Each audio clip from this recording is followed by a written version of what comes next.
TA territorial army भरती 2025 महाराष्ट्र तर पहा विद्यार्थी मित्रांनो, देवराळी सेंटर नाशिकला जे टी आर्मी रॅली भरतीचं ग्राउंड झालं तर भरतीचा दुसरा दिवस होता। 17 नोव्हेंबरला टी आर्मी रॅली भरतीचं ग्राउंड झालं देवराळी सेंटर नाशिक या ठिकाणी। ठीक आहे, तर ज्या विद्यार्थ्यांचं ग्राउंड झालं देवराळी सेंटर नाशिक या ठिकाणी तर त्याच विद्यार्थ्यांचा ग्राउंडचा अनुभव मी तुम्हाला सांगणार आहे। तर या विद्यार्थ्यांचा ग्राउंड या ठिकाणी झालेला आहे आणि तुम्ही इकडे बघू शकता या ठिकाणी ग्राउंड चालू आहे देवराळी सेंटर नाशिकचं। दाखव इकडे।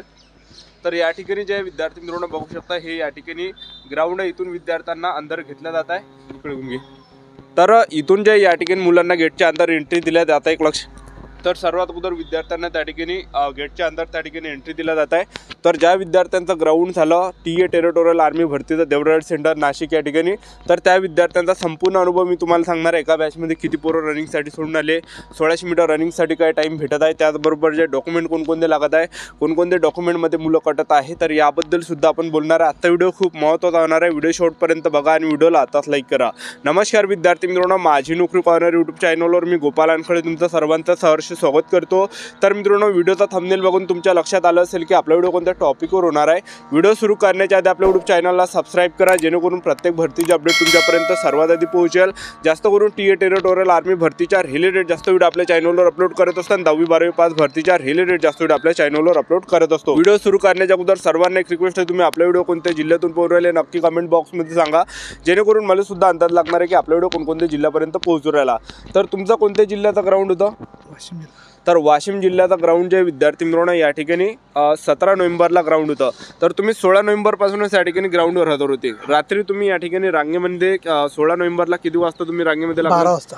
12 वाजता। तर रात्री 12 वाजतापासून पोरं रांगेमध्ये लागून राहिले। ठीक आहे, तर सर्वात अगोदर 12 वाजता नंतर सर्वात अगोदर गेटच्या अंदर एंट्री किती वाजता त्या ठिकाणी देऊन आली? 7 वाजता। सकाळी 7 वाजता आहे ना। आणि सर्वात अगोदर जेव्हा तुम्ही मैदानात बसले होते त्यावेळेस डॉक्युमेंट कोणकोणते चेक करून राहिले? सर्टिफिकेट, 10वीचं बोर्ड सर्टिफिकेट आणि डोमिशन। तर पहा 10वीचं बोर्ड सर्टिफिकेट आणि डोमिशन, आधार कार्ड वगैरे नाही, आधार कार्ड शेवटी चेक करते है ना। तर या ठिकाणी पहा 10वीचं बोर्ड सर्टिफिकेट झालं आणि डोमिशन बस एवढे डॉक्युमेंट चेक केलं जात आहे आणि मुलांना एंट्री दिला जात आहे। आणि त्याचबरोबर एक लक्षात ठेवा तुम्ही, ज्या विद्यार्थ्यांचं जे वय 18पेक्षा कमी आहे तर त्यांना तिथूनच बाहेर या ठिकाणी केलं जातं, एक लक्षात ठेवा। ठीक आहे, तर त्यांना पूर्ण त्या ठिकाणी माहीत पडत आहे की वय किती आपल्या या ठिकाणी। ठीक आहे, तर सर्वात अगोदर जेव्हा तुम्हाला गेटच्या अंदर एंट्री 7 वाजता दिली तर तुम्हाला एका बॅचमध्ये समजा किती पोरं रनिंगसाठी सोडून राहिले? 150 पोरं। आणि काही काही पोरं सांगितले 200 पोरं सोडत आहे कोणकोणत्या बॅचमध्ये? 200। कोणकोणत्या बॅचमध्ये 200 सोडे आहे ना, कोणकोणत्या बॅचमध्ये 150 जास्त झाली। तर कोणकोणते 150 झाला, कोणकोणते 200 अशा प्रकारे सोडले बॅचमध्ये। तर तुमच्या बॅचमध्ये एका बॅचमध्ये किती पोरं रनिंगसाठी सोडले होते? 150। आणि त्याच्यातले रनिंगमध्ये किती पोरं पास केले होते? 2, फक्त 2च। आणि तुमच्या अगोदरची जी बॅच होती त्यामध्ये किती पोरं सोडले होते रनिंगसाठी? 150। आणि त्यातले किती पास केले होते? एक। फक्त एकच आहे ना। आणि काय काय बॅचमध्ये 4 पण घेऊन राहिली आहे ना। तर अशा प्रकारे जे विद्यार्थी मित्रांनो ग्राउंडच्या अंदरची प्रक्रिया आहे। तर 150 ते 200 पोरं या ठिकाणी देवराळी सेंटर नाशिकला या ठिकाणी एका बॅचला या ठिकाणी सोडत आहे। आणि त्यामधले कोणकोणत्या बॅचमध्ये 1 झालं, 2 झालं, कोणकोणत्या बॅचमध्ये 4 झालं आणि अशा प्रकारे पोरं या ठिकाणी घेतल्या जात आहे। आणि कोणकोणत्या बॅचमध्ये 5 सुद्धा पोरं या ठिकाणी घेतल्या जात आहे, एक लक्षात ठेवा। ठीक आहे, आणि 1600 मीटर रनिंगसाठी जो टाईम आहे तर हा जे विद्यार्थी मित्रांनो त्या ठिकाणी टाईम दाखवला जात नाही, तर जे समोरचे जे 4-5 पोरं आहेत तर तेच विद्यार्थी त्या ठिकाणी घेतल्या जात आहे, एक लक्षात ठेवा। ठीक आहे, आणि हे सर्व झाल्यानंतर ज्या विद्यार्थ्यांनी रनिंग काढली त्यांना बसून ठेवलं जात आहे आणि जे रनिंगमध्ये फेल झाले तर त्यांचे हात जे आहे त्या बाल्टीमध्ये बुडवल्या जात आहे कलरमध्ये। आणि हे सर्व बघू शकता तुम्ही या ठिकाणी अशा प्रकारे हात त्या ठिकाणी बुडवल्या जात आहे।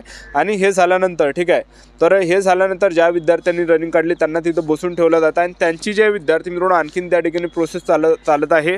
त्यांना त्या ठिकाणी लॉंग जम्प झालं, त्याचबरोबर झिगझॅग झालं, त्याचबरोबर जे उंची वगैरे त्या ठिकाणी घेतल्या जात आहे। ठीक आहे, तर अशा प्रकारे त्या ठिकाणी प्रोसेस चालू आहे। त्याचबरोबर 10 पुलअप्स सुद्धा त्या ठिकाणी घेतल्या जात आहे। आणि हे सर्व काही प्रोसेस त्या ठिकाणी झाल्यानंतर त्या ठिकाणी डॉक्युमेंट सुद्धा आपल्याला लागते। तर डॉक्युमेंट कोणकोणते न्यायचे तर पहा, आधार कार्ड नाही तर 10वीचं मार्कशीट, 10वीचं बोर्ड सर्टिफिकेट, 12वीचं मार्कशीट, 12वीचं बोर्ड सर्टिफिकेट, TC त्याला शाळा सोडला दाखला सुद्धा म्हटलं जाते। शाळा सोडला दाखला जर नसेल तर कॉलेजमधलं बोनाफाईड नाही, कास्ट सर्टिफिकेट नाही तर डोमिशियल नाही तर त्याचबरोबर कॅरेक्टर सर्टिफिकेट, पोलीस वेरिफिकेशन सुद्धा त्याला म्हटलं जाते। त्याचबरोबर अनमॅरिड सर्टिफिकेट नाही तर लग्न झालं असेल तरी सुद्धा भरती देता येते, मॅरिड सर्टिफिकेट नाही। त्याचबरोबर जे आपल्याला या ठिकाणी सरपंचाचा रहिवासी दाखला, पोलीस पाटलाचा रहिवासी दाखला, त्याचबरोबर 20-30 फोटो त्या ठिकाणी लागत आहे. आणि त्याचबरोबर जे या ठिकाणी जे त्या ठिकाणी नोटरीसुद्धा त्या ठिकाणी कंपल्सरी आहे, नोटरीसुद्धा त्या ठिकाणी लागते. तर ओरिजिनलसुद्धा डॉक्युमेंट लागते आणि प्रत्येक याचे 2-2 झेरॉक्स आणि आर्मीला एक झेरॉक्स घेते, पण 2-2 झेरॉक्स असू द्या आपल्याजवळ, ठीक आहे. ओरिजिनल लागते. ज्यावेळेस तुम्ही या ठिकाणी ग्राउंडच्या अंदर जाता फक्त आपल्याला 2 डॉक्युमेंट लागते, एक 10वीचं बोर्ड सर्टिफिकेट आणि त्याचबरोबर डोमिशल. बाकी जर समजा तुम्ही रनिंगमध्ये कटले तुमचे कोणते डॉक्युमेंट त्या ठिकाणी चेक केले जात नाही, लक्षात ठेवा, ठीक आहे. अशा प्रकारे संपूर्ण प्रोसेस आपल्या यूट्यूब चॅनल सबस्क्राईब करून ठेवा. अशा प्रकारे जे आहे या ठिकाणी 17 नोव्हेंबरला देवराळी सेंटर नाशिक या ठिकाणी टी आर्मी रॅली भरतीचं ग्राउंड झालं. तर आजच्या इथंच थांबतो. व्हिडिओ नेक्स्ट शोमध्ये. जय हिंद, जय